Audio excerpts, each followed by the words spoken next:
ফটিকছড়ি উপজেলার ধর্মপুরে পবিত্র মাহে রমজানের তাৎপর্য শীর্ষক আলোচনা সভা ও ইফতার মাহফিল অনুষ্ঠিত হয়।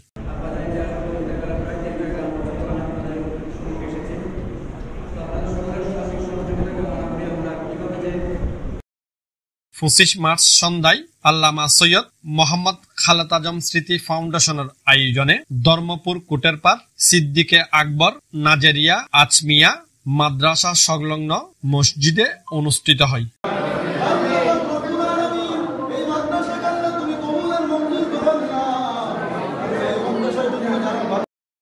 মাদ্রাসার প্রতিষ্ঠাতার একমাত্র আওলাদ শাহজাদা সৈয়দ মোহাম্মদ মুস্তাকিম রাজা কাদেরের সভাপতিত্বে এতে বক্তব্য রাখেন আজাদি বাজার ব্যবসায়ী কল্যাণ সমিতির সভাপতি মোহাম্মদ ইউসুফ বাবুল, ধর্মপুর ইউনিয়ন শ্রমিক দলের সভাপতি আব্দুল হক মিয়া সহ এলাকার গণ্যমান্য ব্যক্তিবর্গ।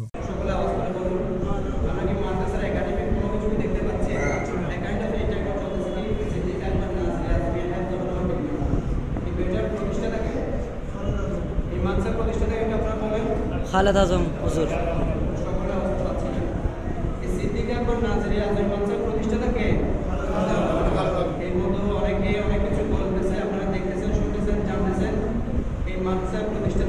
প্রতিষ্ঠান বিষয়ে যে